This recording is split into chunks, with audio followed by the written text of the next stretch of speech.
It's recording? Perfect. All right. Thank you so much, Yohari SpitFire, for coming to my iWAIT event. Yeah. Yay! It was a pleasure. That was awesome. Good to hear. It Glad you really was. enjoyed it. Glad you enjoy it. So, first questions we have is going to be, Johari, how long have you been DJing for? Hi. Oh, okay. That's a hard question because like you can go from either when I first started DJing because I started DJing, I guess pretty young. Like depends what you count. Back when I was like 17, I'm like 30 now, so this is going back like 13 or so years. I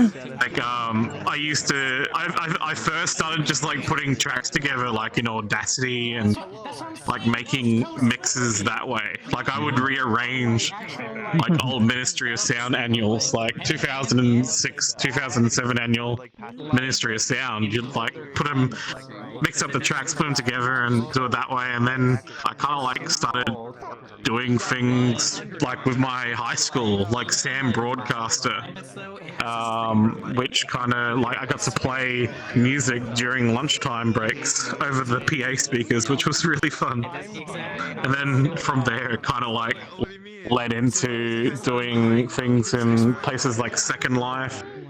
I had a big stint in Second Life for DJing in that, and I've done a couple of conventions here in Australia as well. But I want to say, like, even though I say I've been DJing for like since I've been like 13 years, I wouldn't say I've got 13 years of experience. Like I would say I've been very much on and off as a DJ, and it's collectively I would only feel like I've got like 3-4 years of experience in the end, like of actively doing it. And it's also only been like hobbying for a long time until the last couple of years where I've actually started doing work outside of the internet, actually, like in the real life, doing gigs there. But no, that's probably like I've always been around the scene in one way or another. Nice. All right, so Fire, how long have you been DJing for? I want to say ever since November of 2020, because that was sort of where my music phase started to come in. And I remember the applications for Ferality 2000 opening up for DJing, and I was like, okay, you know what? Why don't I give this a shot? I could probably make something. And as you might be able to tell, I could not mix for heck. So it sounds like crap. I'll admit that. Like I still have the file still on my laptop, but I think along the lines of 2021 is where I started to take it a bit more seriously. And then along the lines of in February was when I made this demo of like just a bunch of songs that I found in my old library. And then, Ferality Luma applications opened up, and then I submitted there, and I got accepted there. And then, I just sort of kept refining more and more on what that mix already was. And I guess you could say I just kind of went from there. So about a year and a half or so. All right. Nice. Yeah. So, Jahari, you've been DJing you started DJing about 17 when you were 17. What got you into DJing? Yeah. I guess there was a couple of different factors. Like, I want to say I was influenced a lot around by what I heard back in the day, especially different artists. Like,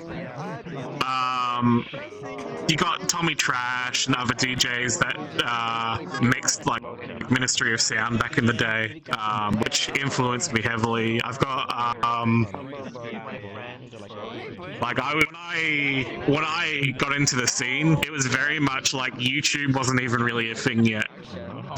It was only just starting up. Like back then, I would get a lot of music through like places like Hype Machine, which was a big aggregator back in the day of like different tracks and discovering music that way, and it's got like I want to say the underground scene kind of pushed me into like listening to different tracks, and then that kind of made me want to work with it and showcase it more. And there was a mix of just listening to the radio DJs do their stuff, and that was a huge influence for me. I still remember all the fidget house and everything that drove me, and people like Fatboy Slim, Groove Armada, Basement Jacks, those like huge heavy electronic influences. And I was just like, fuck yeah, I wanna do stuff like this. Well, I do a little bit of production still as well. Like the first track in my set today was a remix that I did of a classical track, and I like doing it. I love doing that kind of stuff, and just creating unique experiences. Wait, Reaper. We're alive. That's alright, that is alright. That's alright, that is alright. Alright, so SpitFire, what got you DJing? Yeah. So this goes back like all the way to 2012. I was hanging out at a friend's place, and I was a really big fan of car racing games back then, and I still am today. But the one game that did catch my eye was the very first Forza Horizon game. Yes. And I remember booting it up for the first time, and I just see like this huge like combination of cars and festivals and like this amazing music all around. And I just remember for the first time when I booted up the menu screen, like Language, which is one of my favorite songs, that was the opening menu song for the game. Nice. And then, as I continued playing it, there's just a lot of this other great music that I found, like Wolfgang Gartner, they had Skrillex, Avicii, they had Feed Me, like all of these really, really great artists. And I think that's kind of where I got my kick from. But I think along the lines of 2015 was when, I stopped with the music stuff. And then somewhere along the lines in 2018 was when my love for music sort of came back, and finding like ID songs were also a thing that I started to get into. Like the song after Technicolor tonight, that's a Porter ID that Porter has mixed in with Technicolor. And I think the thing that I like to do most with the songs now is try to bring back like the past and all these underrated artists from the time that are just sort of obscure now. But yeah, that's sort of my kick for music. Nice. Favorite radio station for Forza Horizon? Wait, favorite what? Radio station for Forza Horizon. Bass Arena. Yep, I was going to guess Bass Arena. Yes. can never go wrong. That's hardstyle is what's acceptable in my book, and there's no hardstyle other than that. In video game radio stations, it's so easy it's because the Looney Tunes is in Fortnite. It's in one of the radio stations of Fortnite, unfortunately. Nice. But I don't care. It's a good song. Nice. I love So Easy. So, Johari, what do you use to mix, and what is your workflow for making a set? Oh, it depends. It changes up, honestly, every time. For example, this mix, I started off with working out what I wanted to do for an intro. And I think I spent 4 hours, I spent an hour or two looking at tracks, I was just listening for different classical tracks, and I'm like, okay, this classical track works, I can work with this, I'm going to make an intro from that. And then I spent another 2 hours working out like The David Attenborough. I spent another 2 hours working out different samples, like the David Attenborough. I was like David Attenborough. That's gonna be the perfect sample for this. And then once I had the intro track and I remixed it and I pieced it together, it gave me the key to start with. And then from there, it kind of like I tend to sort out the playlist a lot. I'll work with both the mood, the energy of the track, and then the key of the track, and then kind of flow from there. I'll listen to different transitions and see what works, what doesn't, and then kind of just build it like Lego blocks.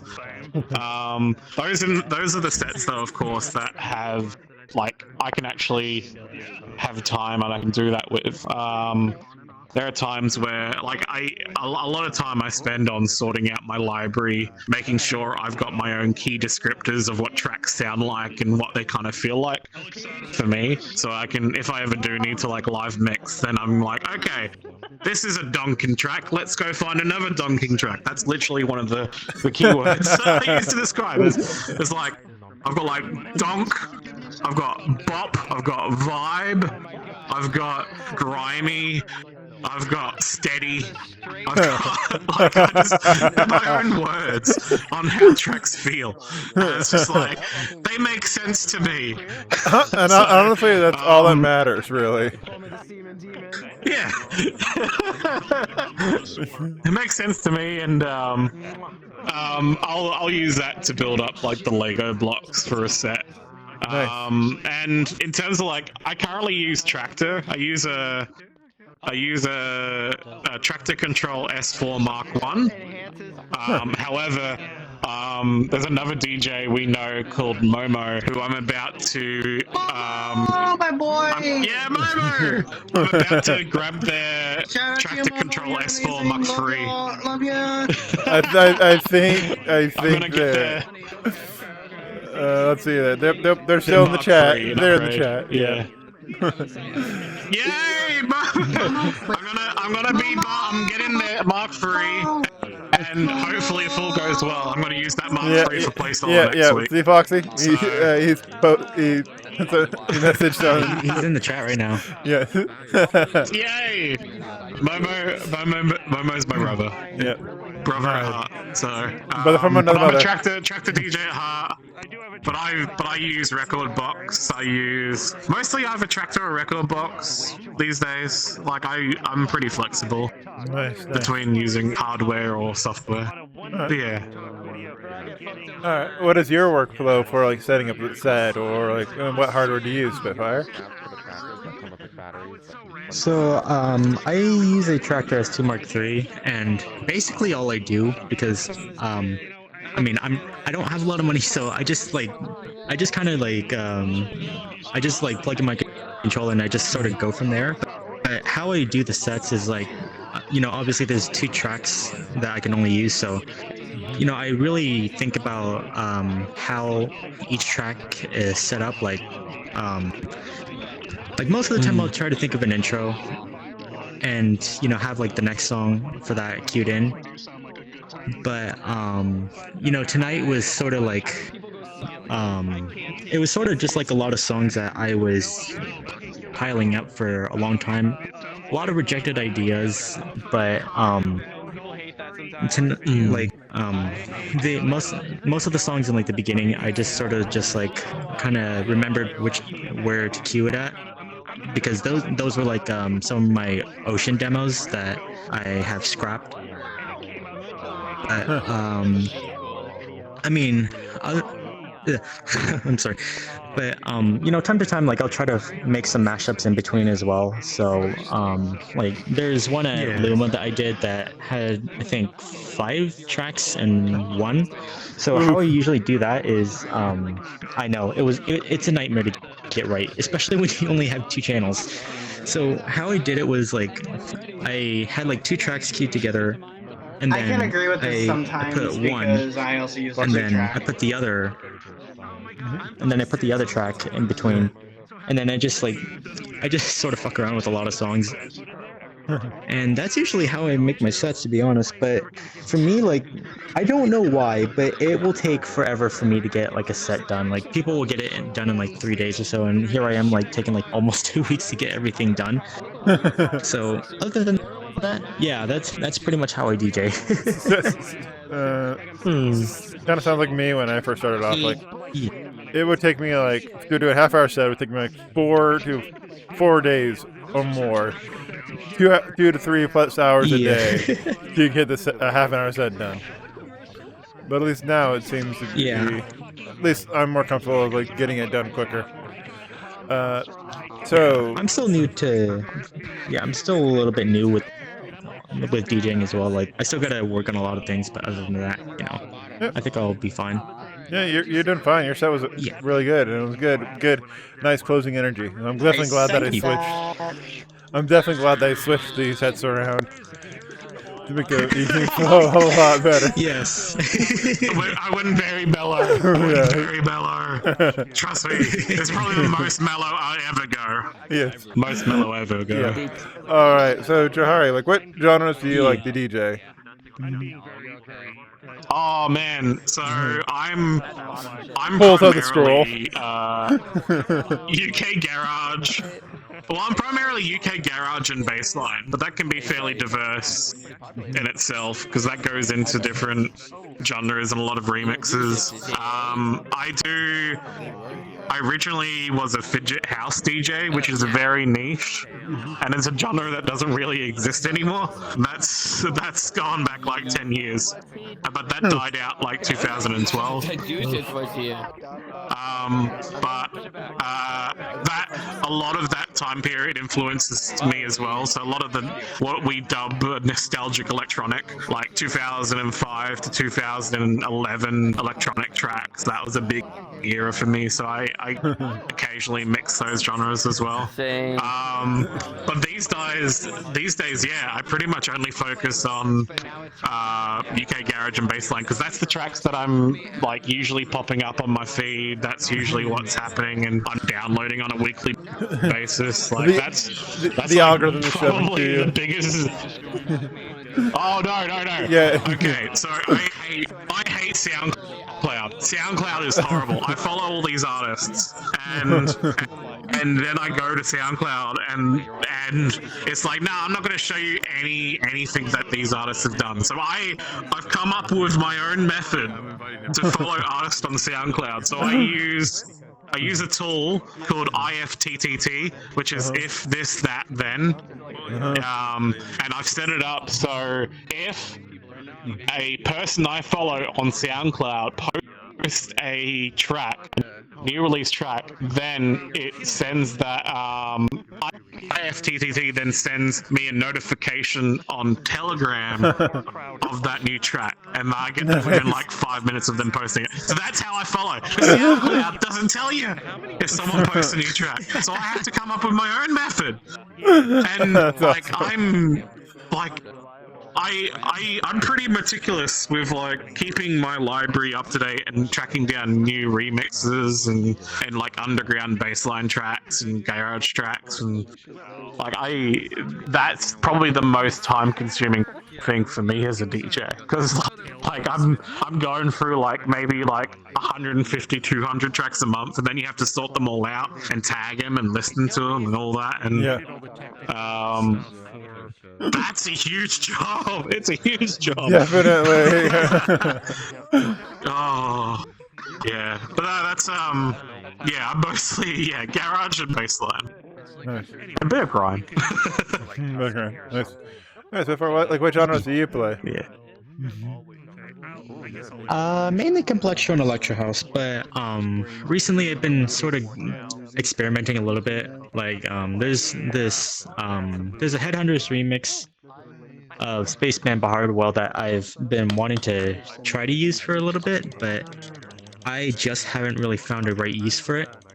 And like tonight, like I've sort of been going through a little bit of a trance phase, but I don't think that that's going to last very long, because at least to me, like I kind of prefer like 120 BPM, like kind of really punchy kicks and all that. And I think the thing that also makes it special is that, you know, like the genre died, I think, in 2014-ish. That's when it stopped being big. But you know, there's just a lot of these artists that, again, like they're super unknown, really obscure, and you know, most of them have already stopped making music. And you know, I think that's what I like to do in the sets with the music and the complex show genre itself, is because, you know, it gives me a chance to, you know, play around with like these songs that people have probably never even heard of. And I think the other thing that started that influence was the music on the radio, like back in 2010 to 2013. Like, you know, you had like Avicii and Zed and David Guetta on the radio, like all these really, really good tracks. And, you know, they all had like this really danceable energy. But, you know, nowadays I just hear like really depressing stuff on the radio. So that's usually why I stick with complex show the most. And then, you know, hardstyle, people have been asking me to play that, but, you know, like, you know, that's cool, but I mean, I probably won't be able to do that because I remember when I first started DJing.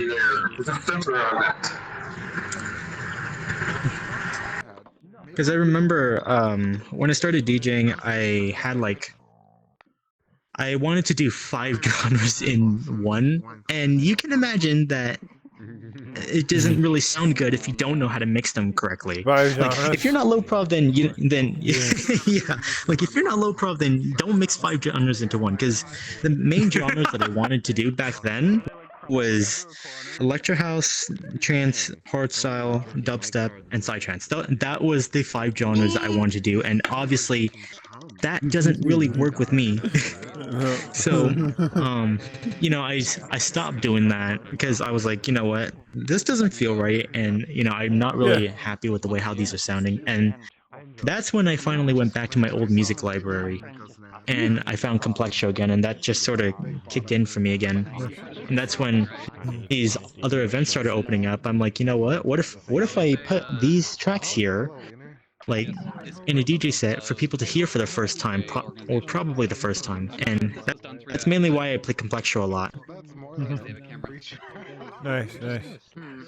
Honestly, I like Johari. Sorry, you guys are like archaeologists digging up old tracks of, you know, long since dead genres.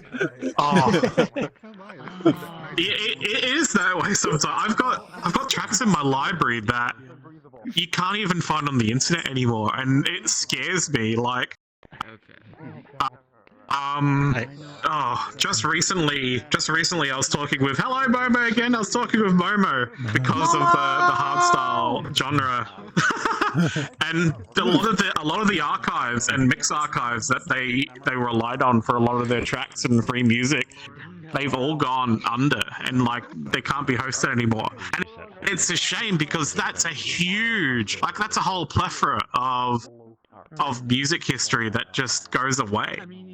And like, if you're not, this is why, like, I have to keep up with, like, keeping up to date with tracks, because if I don't have it in my library, then I can miss it. Like, even on SoundCloud, you go back 2-3 years, like a lot of the tracks in the UK garage genre, they use a download website that no longer exists, because there was a lot of free tracks that just went through this website where it will link to the SoundCloud and like and share, but that website went under, so now you can't download the tracks anymore. And a lot of these, like you were saying, a lot of these artists aren't releasing stuff anymore because they, like, you go back 2-3 years.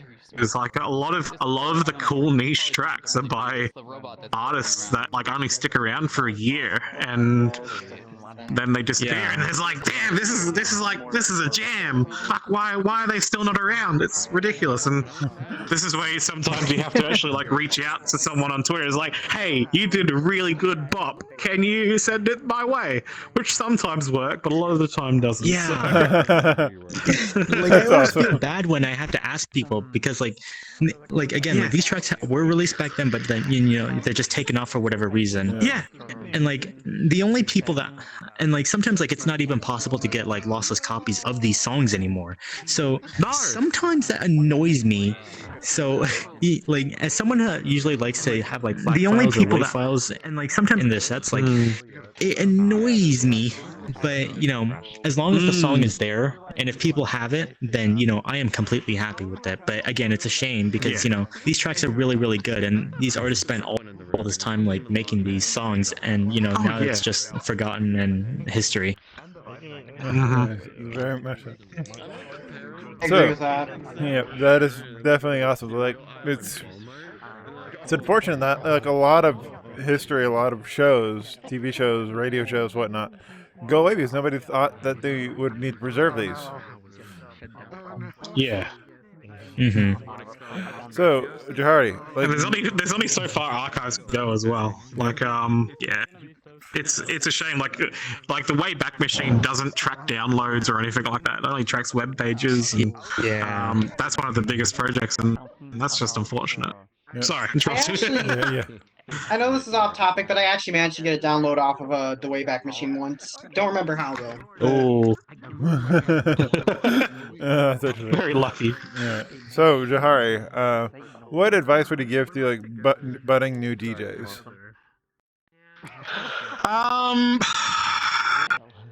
Like, I don't want to go down the route of learn your hardware, learn your songs and everything like that, because I feel like that's common knowledge.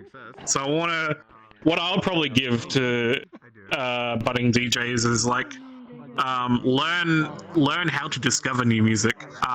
There's so many, like, I think a lot of DJs are very reliant on either listening to Spotify, listening to other DJ mixes, or possibly just like, what SoundCloud feeds to them. But there's a lot of other methods, like, for example, some of the methods I use for discovering music. Like I follow DJs that mix my genre on Patreon. Sometimes they release lists of like free downloads that they get, either sent to them or that they discovered during their time.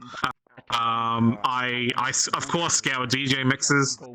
I will sometimes go into who mastered a track, like if it's an actual proper release track, places like Beatport, I'll go into who mastered that track and see what else that they mastered. Because sometimes mastering sound engineers that master tracks usually do a lot of the same genres because that's what they're good at. So you can follow who mastered a track and see what other kind of stuff that they mastered, and that might dig up some gems that you've never seen before. Same with Beatport. This was given to me, a tip given to me by Kits, who's another amazing VR DJ. Yes, they are. So much respect for. And Kits told me that you can actually go onto a track and see who supported that track. That means that on that track you can see who else has downloaded it, and you can click their icons and you can see what other stuff that they download and see what is in their collection. So you can follow like their whole history of, like, usually a lot of these people are going to be other DJs or something like that as well, and they're interested in the same genres. So you go digging through that library now as well, and that kind of stuff. And you're like, that's a lot of other undiscovered gems that you find. And yeah, that's probably learn different methods of music discovery if you want to build your collection. This is going down routes where, yes, it is investing money, and it's a lot of time, because if you make sure from early on, learn how you want to organize your library, because you can easily have just a single folder of 1,000 tracks build up in no time. And it's just then you have to spend at least a week listening to it, and then okay, what genre is this? What genre is that? And yeah, work out how you want to manage your library, learn your music discovery, because that's a huge time-consuming part of DJing. And I would say the benefits of organizing your library definitely are worth it, because it just makes the process a lot smoother when you do actually get to the fun part of DJing. Yeah. All right, Spitfire. What advice would you give to a new DJ or budding DJ? Honestly, it's to find music that you think would define you the most. Because I feel that, you know, people or starting budding DJs, they'll go into, it's like Jahari said, they would go into Spotify and find their favorite music and look through different artists, see if they played it theirs. But the thing that I think a lot of people struggle with is that they don't know like what genres they want to play first. So they go through like this sort of experimental phase, and they uh, sorry, I'm being dumb, but No. um, you know, just find music that you just really vibe with the most. Find the tempo and or BPM that you're comfortable with. Especially with when you're looking at different artists' music, is find like stuff from time to time. Go into Spotify, Deezer, SoundCloud, or whatever you use. Find what else people have made, and you just might find yourself a new favorite artist, and who knows, you might even want to play their stuff from time to time. So honestly, yeah, that's the only advice I can give. Just find music that really defines you. Yeah, like Advice, both of y'all. yeah, like honestly, like with nowadays everything's digital, virtual.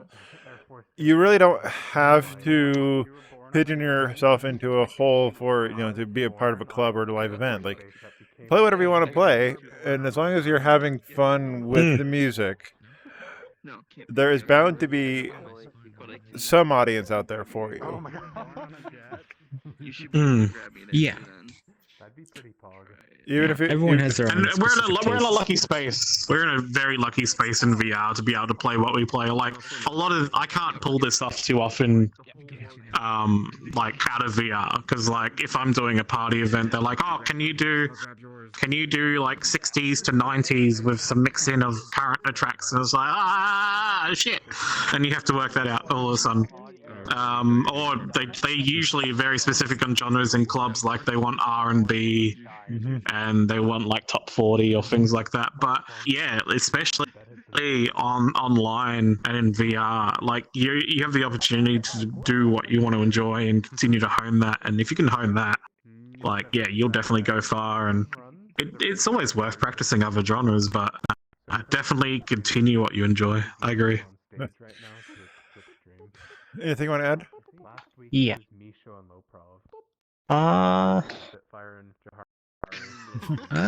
Other than I had a really great time tonight, nothing really. Nice. So Well done, both of you. nice, cool. And you two warned one. Thank you. Now, one other thing too is like, both of you said that you use Tractor for for your decks. Does the type of DJ deck that you own matter? Like, would your Tractor deck work fine, or would like a $250 DDJ 400 work, or should a brand new DJ be going and spending the $500, $600 or more on the DDJ 1000 or even a CDJ? Where's the spray bottle? Well, no, I don't think hardware really defines a DJ. I think the DJ can define the hardware. Like, I think a DJ can learn whatever piece of equipment they have in and out, and they can learn how to do their tricks on it and do what they can to make it as masterful as possible. Like, while I use Tractor on my home computer, I use Rekordbox on my laptop, and I think for a recent gig I used the DDJ 200, which is like it's like the most entry line controller, and I did like a 3 hours of like 90s classics on that with the 200, and so you don't need top of the line hardware to make a mix. Like, I would say like you can learn any controller, and like a lot these days in nearly all software, like you can remap buttons and remap the controller to do tricks that you want to do. Like that's what I did with the 200 when I had to use it. Is I was remapping the pads to do my different loops and using it as well to so I could actually filter through my track list and actually select tracks without having to use my laptop. So that way it's just more ease, and that's not something that's built into the controller at all. So no, I while a controller might give you a better workflow, heck, I would say you don't even need a controller these days to DJ. Like there's some awesome DJs already in the VR scene that are doing amazing things without a controller. Like it's just a tool in the end that, yeah, you can learn it back to front, inside out, and you can hone it to do better workflow and better tricks and do techniques. But in the end, you're defining yourself as a DJ, and every DJ has a different style and a different methodology to how they mix, so no one's going to sound alike. So yeah, build that up, focus on whatever you have, and then work from there. Anything you want to add to that? As far as like, does equipment make the DJ, or does it just help?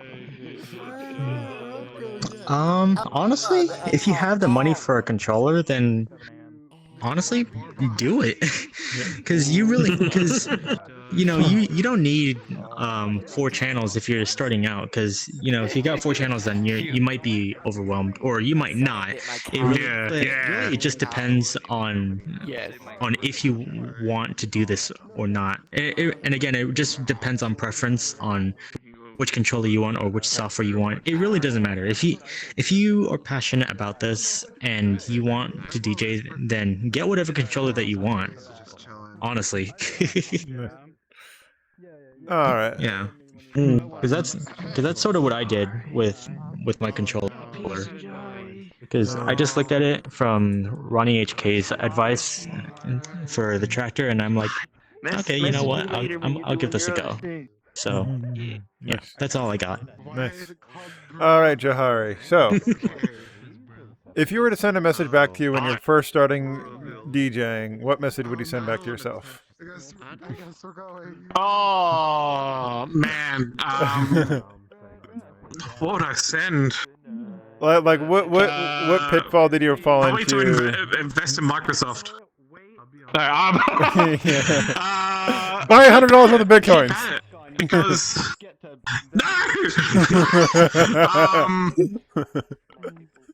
probably to continue keeping at it, because there's a lot of times where I've fallen out of communities and just stop doing it. Like I think when I stopped playing Second Life, I stopped DJing for the longest of times, and I feel like having a strong community around you, I think, encourages people to DJ more as well. And that's what I love about what we currently have in VR chat. There's so many of us. It's not even a circle. It's just a whole group of where we're either talking to people on a regular basis, or we're talking each week or every couple of weeks and supporting each other. And I feel like this is the best time. If you want to learn to DJ right now, I would say you could talk to any DJ in VR, and they'll be more than happy to talk you through how they do their stuff, what they're doing. They'll talk to you about genres and music. I don't think I've met a single DJ in VR chat right now that has not been willing to go out of their way for someone to talk about what they do, because we're all pretty damn passionate about what we do. And, especially when it comes down to this is we do this because we enjoy it. So this is we're gonna love talking about this stuff. So keep at it, keep being involved, and not only keep at what you're doing, but keep being involved with the community as well, because that's only going to empower you more and empower others more, because that's probably a huge thing right now. Yeah, keep at it. Support others. All right. How about yourself, SpitFire? What would you send back to yourself? Don't be cringy with your music, because trust me, I want to be as cringe as fuck. Don't be edgy. Gosh. Don't be cringy. Don't be edgy, and don't be try hard. But That is literally what like. no playing, My Chemical Romance in the middle of a hard style set. That's exactly what I did when I first started out. I was completely edgy with my music, and it just did not make any sense whatsoever. Hey, but at least you learned. Like, you're not doing it anymore. So. Yeah. Thankfully. All right. So that's pretty much the final question. Unless you have anything else that you want to add to the interview.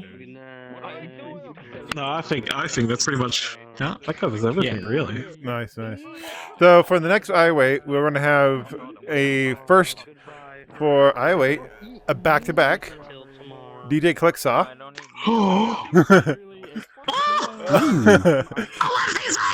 Yes.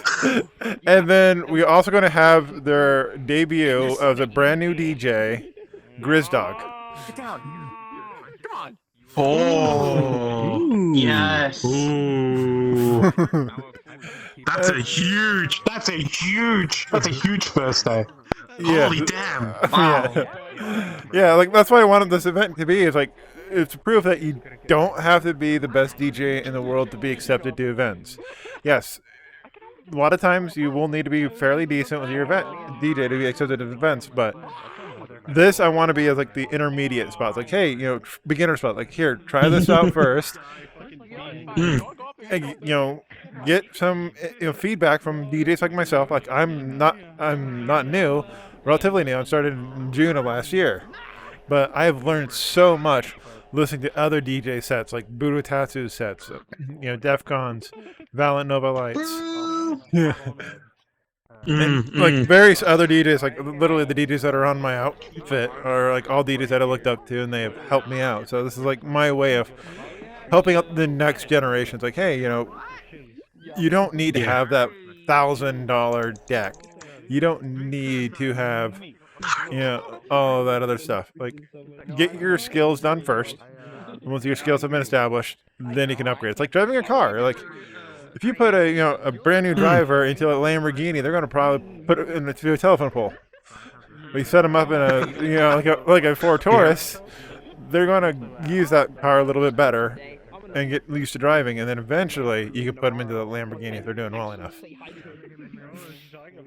But again, big thank you for both of you for agreeing to this event. Johari, thank you so much for being a last minute, replacement, but it worked out real well. It was really good for the flow of the evening.